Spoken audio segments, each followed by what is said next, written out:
नमस्कार।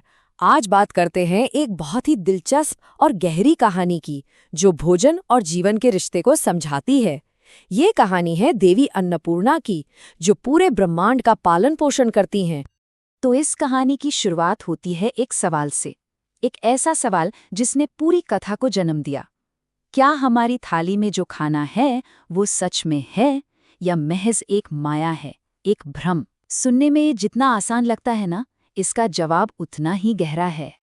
और उस सवाल का जवाब जानने के लिए हमें इस कहानी की नायिका से मिलना होगा। तो आखिर है कौन देवी अन्नपूर्णा? वो सिर्फ अन्न की देवी नहीं है, वो तो पोषण का जीता जागता स्वरूप है। असल में देवी अन्नपूर्णा कोई और नहीं बल्कि खुद माता पार्वती का ही एक स्वरूप है। उनका काम, उनका दायित्व इस दुनिया के हर एक जीव तक अन्न पहुंचाना है, पोषण देना है, ताकि ये जीवन चलता रहे।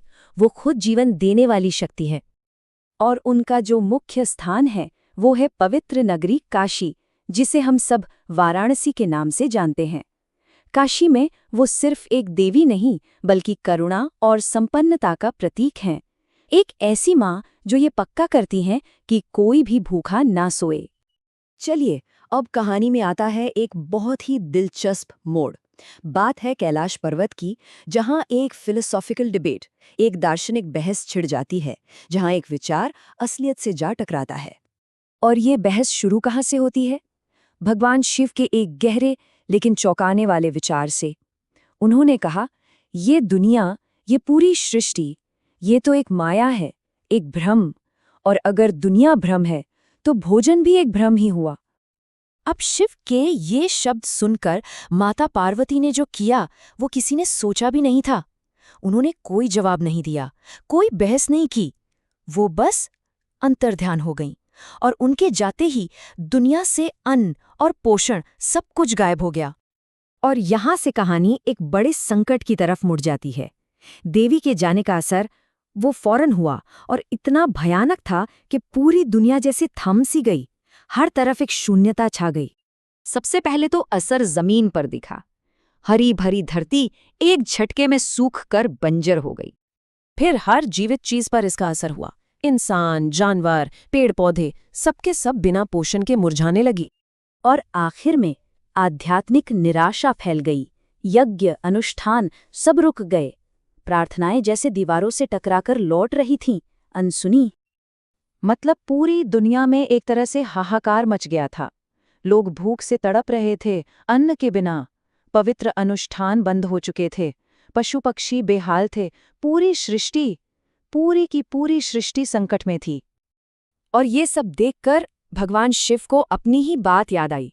उनके मन में सवाल उठा, अगर भोजन सच में सिर्फ एक माया है, एक भ्रम है, तो उसके ना होने पर इतनी पीड़ा, इतना कष्ट क्यों हो रहा है? ये वो पल था जब उन्हें आत्मचिंतन करने पर मजबूर होना पड़ा।